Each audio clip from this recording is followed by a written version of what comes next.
ગીર સોમનાથ જિલ્લામાં મંદિરને જ ટાર્ગેટ કરતી 6 તસ્કરોની ગેંગને ઝડપી પાડતી એલસીબી ગીર સોમનાથ જિલ્લા પોલીસ. વાત કરવામાં આવે તો ગીર સોમનાથ જિલ્લા વિસ્તારના તાલાળા તાલુકા, કોડીનાર તાલુકા તેમજ ગીરગઢડા તાલુકામાં મંદિરોમાં જ રાત્રિના સમયે ચોરી કરતી ગેંગ ઝડપાઈ છે, જેમાં કુલ 6 આરોપીઓ છે, જેમાંના 5 આરોપીઓ કોડીનાર પંથકના તેમજ 1 આરોપી માંગરોળ પંથકનો છે. આ દરરોજ 6 આરોપી કોડીનાર એકઠા થતા હતા અને રાત્રિના સમયમાં મંદિરમાં ચોરી કરતા હતા, જેમાં ચાંદીના ચોરસ ધાતુના સિલ્વર કલરના ઢાળિયા તેમજ રોકડ રકમ, મોબાઈલ સહિત કુલ 2,72,300ના મુદ્દામાલ સાથે 6 આરોપીને પોલીસે ઝડપી પાડ્યા છે.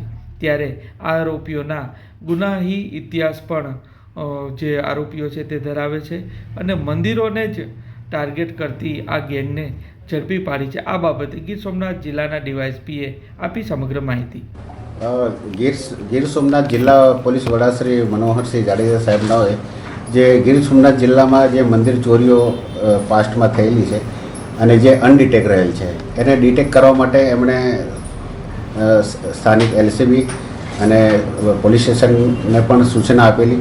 જે અનુસંધાને સ્થાનિક લોકલ ક્રાઇમ બ્રાન્ચના જે અધિકારી છે પીઆઈ શ્રી જાડેજા સાહેબ અને પીએસઆઈ વોરા પોતાના જે ટીમના માણસો છે એ બધાને સૂચના અને બ્રીફ કરી બધાને આ ચોરીઓ ડિટેક્ટ કરવા માટે સૂચના આપી અને એ અનુસંધાને સ્થાનિક એલસીબીના અધિકારીશ્રીઓને માહિતી મળી કે આ જે મંદિર ચોરીમાં જે આરોપીઓ સંકળાયેલા છે તેઓ કોડીનાર વિસ્તારમાં એક જગ્યાએ ભેગા થયેલ છે.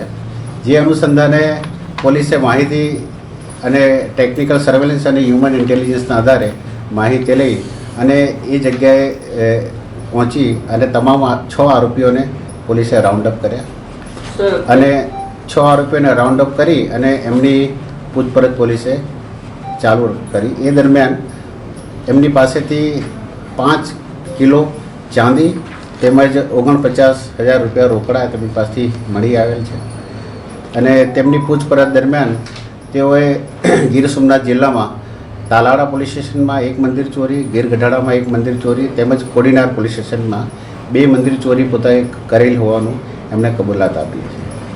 સર, કે 4 આરોપી છે એ કોડીનાર ના છે, 1 આરોપી છે એ માંગરોળનો છે અને 1 આરોપી છે એ વિસાવદરનો છે.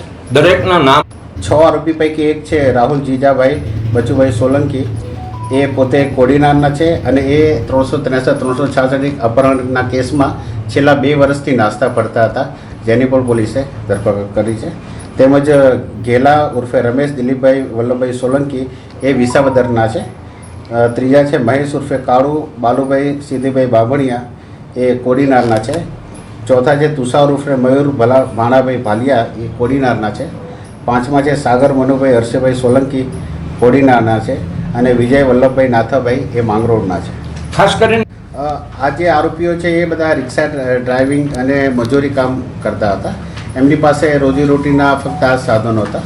તેમજ આ આરોપીઓ પૈકી જે રાહુલ જીજાભાઈ બચુભાઈ સોલંકી છે, ઘેલાભાઈ ઉર્ફે રમેશભાઈ દિલીપભાઈ સોલંકી, મહેશ ઉર્ફે કાળુ અને તુષાર, આ લોકો વિરુદ્ધમાં અગાઉ પણ ઘરફોડ ચોરીના ઘણા બધા ગુના જિલ્લામાં તેમજ જિલ્લા બહાર નોંધાયેલા છે. એટલે આ લોકો એક ગેંગ તરીકે પોતે બધા ભેગા થઈ અને કામ કરતા અને જે પણ ચોરીમાં મુદ્દામાલ મળે એ બધા એનો ભાગ પાડીને પોતાનું ગુજરાન ચલાવતા. પણ સર ખાસ કે એ લોકો મોડી રાત્રે જે અવાવરૂ જગ્યાએ મંદિરો હોય એને ટાર્ગેટ કરી અને પોતે ત્યાં જાય અને પોતાની ઓળખ ન છતી થાય એ રીતે પોતાના બુકાની બાંધી અને પછી ત્યાં જે પણ દાન પેટી કે મંદિરનું હોય એ તોડી અને એ લોકો એ રીતે એની ચોરી કરતા. ખાસ કરીને ત્યાં એમણે ચોરી કરી છે અને એનો પણ મુદ્દામાલ પોલીસે રિકવર કર્યો છે.